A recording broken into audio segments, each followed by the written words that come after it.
Sir ఇందాక మీరు చెప్పారు కదా సార్ మన యంగ్‌స్టర్స్‌కి స్ట్రెస్ ఎక్కువైపోయింది అని చెప్పేసి. హ్మ్. హ్మ్. హ్మ్. స్ట్రెస్‌లో ఉన్నారనేసి. యాక్చువల్‌గా ఇది నాకు కూడా జరిగింది సార్. యాక్చువల్లీ ఇష్టం లేకుండా బీటెక్ చేశాను నేను. హ్మ్. సో, చేశాను. ఇది మంచో చెడ్డో చేసేసాను ఇగ. అప్పుడు హ్మ్. వెళ్దామంటే బయటికెళ్దామని మా ఫాదర్‌ని అడిగితే ఒప్పుకోలేదు. నాది ఫ్రీ సీట్ సార్. కొంచెం హుహు. మంచి కాలేజ్ ఫ్రీ సీటు. హ్మ్. ప్రిన్సిపల్ దగ్గరికెళ్తే, "బాబు నీ సీట్‌కి అతను 2,00,000 కడుతున్నాడు. నీకు ఫ్రీ సీట్ వచ్చింది. పిచ్చి పిచ్చి ఆలోచన మానేసి పోయి చదువుకోమన్నాడు." హ్మ్. ఇగ ఇంట్లో మాకు ఫైనాన్షియల్ ప్రాబ్లమ్స్ కాబట్టి ఆ ఫ్రస్ట్రేషన్‌లోనే చదువుకున్నాను సార్ నేను. హ్మ్. ఎందుకో హ్మ్. తెలీదు ఎప్పుడు వైలెంట్ థాట్సే వస్తుండే కాలేజ్‌లో ఉన్నంత సేపు. ఎప్పుడు కోపంగా ఉండేవాడిని. హ్మ్. అలా గడిచిపోయింది. బట్ నేను బయటకొచ్చేసాను. రీసెంట్‌గా హ్మ్. సార్ మా తమ్ముడు, మా పెద్దమ్మ వాళ్ళ అబ్బాయి లాస్ట్ తమ్ముడు చదువుకోడు. అతనే చిన్నోడింకా. హ్మ్. తను ఇంటర్ అయిపోయింది సార్. ఇంటర్ అయిపోతే మళ్ళీ మా మామయ్య బలవంతం చేసేసి ఆయన మా మామయ్య చదివిపిస్తున్నాడు. ఆయన బలవంతం చేసి ఏం చేశాడంటే ఇంకేదో కోర్స్‌లో ఐటీఐ సంథింగ్ ఏదో జాయిన్ చేశాడు. హ్మ్. అతనికి టెక్నికల్ నాలెడ్జ్ అది ఇష్టం లేదు ఆయనకి. హుహు. అతనేమన్నాడంటే తమ్ముడేం చెప్పాడంటే పోలీస్‌లోకన్నా ఎళ్తా లేకపోతే ఆర్మీకెళ్తా నేను. డిగ్రీ చేస్తా అని చెప్పాడు నాకు. చాలా సార్లు చెప్పాడు. హ్మ్.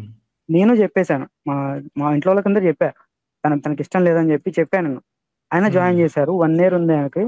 ఇప్పుడు కోపమొచ్చి మొన్న కొంచెం ఆడ్‌గా బిహేవ్ చేస్తుంటే గాలి సోకింది, దెయ్యం పట్టిందని 2 మంత్స్ నుంచి హ్మ్. తిప్పుతున్నారు సార్. వాడి దగ్గరికి, వీడి దగ్గరకని.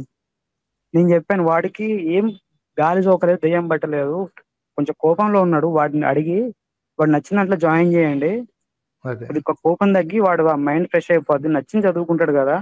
ఇప్పుడు హ్మ్. డైలీ 8 అవర్స్ నచ్చని పని చేయమంటే ఎట్లా చేస్తారు సార్? 1 అవరే చేయలేం మనం నచ్చని పని చేయమంటే. అదే. అదే. 8 అవర్స్ అతను తెలుసుకోవాలి. కూర్చొని నాకు నాకు హ్మ్. కుదరట్లేదు చాలా సార్లు చెప్పాడు. "అన్నయ్య నా వల్ల కావట్లేదన్నయ్య చెప్పమంటే" 3, 4 టైమ్స్ చెప్పాను సార్. ఇప్పుడు వాళ్ళు చదివిపిస్తే నేనేమనలేను.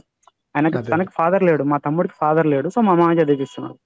హ్మ్. ఇప్పుడు నేను మా మామయ్యని ఏమనలేను. తనకేం చెప్పలేను. నేను చెప్తుంటే ఆయన ఇనట్లేదు. హ్మ్. చదివించనంటాడు తర్వాత. వాళ్ళందరికీ ఒకటే నేర్పించి పంపించారండి. డిప్లొమా గాని, బీటెక్ గాని చేస్తే ఏదో ఒక ఉద్యోగం వస్తే వాడి లైఫ్ సెట్ అయిపోద్ది అని నేర్పించారు. అందరికీ ఆ స్లేవ్ మెంటాలిటీ, ఆ బానిస మెంటాలిటీ అలాగే అలవాటయిపోయిందండి. కొత్తగా ఆలోచించాలంటే, ఫ్రెష్‌గా మనం బ్రెయిన్ పెట్టి ఆలోచించాలంటే కష్టం అనమాట. టైం పడతది. సో, కాబట్టి వెల్ నోన్ ఫార్ములా.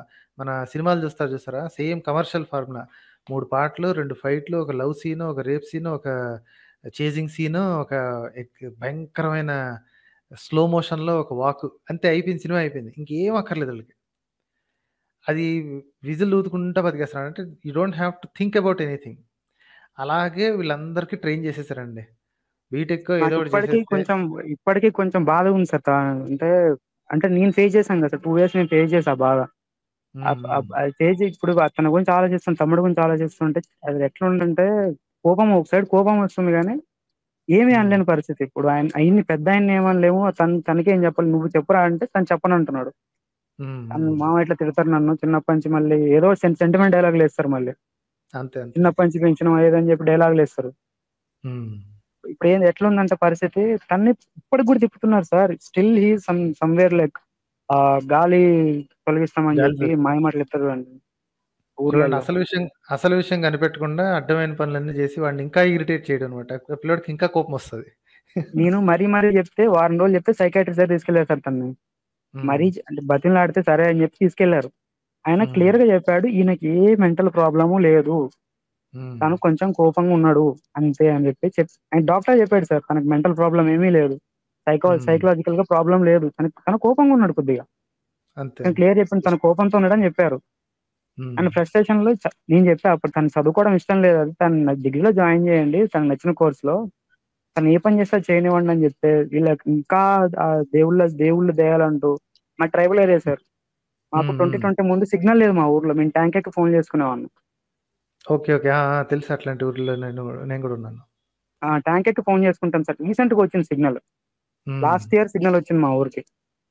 ఎలా తయారయ్యారంటే వీళ్ళకి మళ్ళీ ఎట్లా సార్ వీళ్ళే తింటరు. ఇంతకుముందు మా ఫాదర్ జనరేషన్‌లో బీఫ్ తినేవాళ్ళు. హ్మ్. హ్మ్. బీఫ్ తినేవాళ్ళు. ఏమైందో తెలియదు. లాస్ట్ 2 ఇయర్స్ నుంచి గోమాత అంటున్నారు. అదేదో హ్మ్. అంటున్నారు. మొన్నటిదాకా నువ్వే కదా బాబాయ్ తిన్నావు నువ్వు. నీ చిన్నప్పుడు నా కళ్ళ ముందే తింటివి గదా! హ్మ్. బీఫు. ఇప్పుడు మళ్ళీ కొత్తగా ఏమైంది? ఇప్పుడు గోమాత ఏడ నుంచి వచ్చిందంటే, అదే సార్ ఈ సోషల్ మీడియా కన్జంప్షనే అసలు వీళ్ళ రూట్స్ అది. అవును. యాక్చువల్‌గా మా రూట్స్ అది. మేము ట్రైబల్స్ గదా! మా రూట్స్ అది. వి హ్మ్. Used to eat beef. మాకు దొరికేదే అంతే. అది. సో, వి అవునవును. Used to eat beef. దాన్ని గూడా ఇప్పుడు టాబూలా ఫీల్ అవుతున్నారు మా వోళ్ళే. మా కల్చర్‌ని మా వోళ్ళే టాబూలా ఫీల్ అవుతున్నారు. హ్మ్. హ్మ్. సో, చూడండి హౌ ఎట్లా ఇంత బ్రెయిన్ వాష్ చేస్తారని నేను అనుకోలేదు సార్. ఒక 2 ఇయర్స్‌లో. ఇంత బ్రెయిన్ వాషింగ్‌గా అనిపించింది. హ్మ్. హ్మ్. సో, సార్ ఇది సార్ చెప్పాలనుకున్నది. అసలు ఈ షూర్. షూర్. రిలీజియస్ థాంక్స్ గాని, అలాట్. ఈ స్ట్రెస్ గాని కొంచెం ఇది మరి కొంచెం విధంగా ఎవరో ఒకళ్ళు మాట్లాడాలి సార్. చిన్న పిల్లలకి ఆ రిలీజియన్ చెప్పడం ఒకటి, ఇలా స్ట్రెస్ మెయిన్‌గా అయితే స్ట్రెస్ సార్ ఆ! పాపం చిన్న పిల్లలు ఇష్టం లేని చదువులు చదివించడం ఒకటి. హ్మ్. హ్మ్. ఇదొక ఏమో సార్ అంటే ఈ మధ్య న్యూస్ చూస్తుంటే బాధేస్తుంది. బాధేస్తుంది. వేరే వాళ్ళు చెప్తేనేమో నేనెప్పుడు లాజికల్‌గా మాట్లాడతా కదా! ఇప్పుడు కొంచెం సెంటిమెంట్ చూపిస్తే రోబోట్‌లాగా ఫీల్ అవుతున్నారు అది గూడా. నేను పెద్ద రోబోలాగా. వాళ్ళు ఎక్కువున్నారు కాబట్టి అలా మాట్లాడతారండి. ప్రస్తుతానికి ఏం పర్లేదు ఓపికగా ఉండండి. ఈ చాలామంది రేషనల్ థింకింగ్ బుర్ర వాడటం మొదలెడతారు. వాళ్ళన్నంత మాత్రాన మనకి సెంటిమెంట్లు లేకుండా ఏమి ఉండవు. వాళ్ళు మోస్ట్ సెంటిమెంటలిస్ట్ ఫూల్స్, సెంటిమెంట్‌లెస్ సెంటిమెంట్‌లెస్ ఎదవలు ఎవరైనా ఉన్నారంటే అది ఓన్లీ మతస్థులు మాత్రమే. వాళ్ళకే సెంటిమెంట్‌లు ఉండవు. ముందు సిగ్గు సార్ లేకుండా వీళ్ళని సార్ ఫస్ట్ మన ఉన్నారు కదా సార్ ఇన్‌ఫ్లుయెన్సర్స్ వాడెవడు అతను తన పేరు సాయి దీపక్ ఒకడు, ఆ! ప్రవీణ్ ఆ! మోహన్ ఒకడు, రణ్వీర్ హ్మ్. అలహాబాది ఒకడు. ముందు వీళ్ళందరి మీద అసలు ఫ్యాక్ట్ చెక్ చేసి అందరి వీడియోల మీద ఫ్యాక్ట్ చెక్ చేసి కేసులు పెట్టాలి సార్ అసలు వీళ్ళ మీద. ఉపయోగం అరే లేదండి. ముందు వీళ్ళ అన్‌ఫార్చునేట్‌లీ ముందుకెళ్ళండ్రా అంటంటే మళ్ళీ వెనక్కి తీసుకెళ్తున్నారు. ఉపయోగం లేదు. ఎందుకంటే మూర్ఖులకి ఫస్ట్ థింగ్ ఏంటంటే ఫ్రీడమ్ ఆఫ్ స్పీచ్ ఒకటుంది. Okay. So, you have the right to even లై ఆల్సో. అబద్ధం చెప్పే ఇది కూడా ఫ్రీడమ్ ఆఫ్ స్పీచ్ కిందకే వస్తది.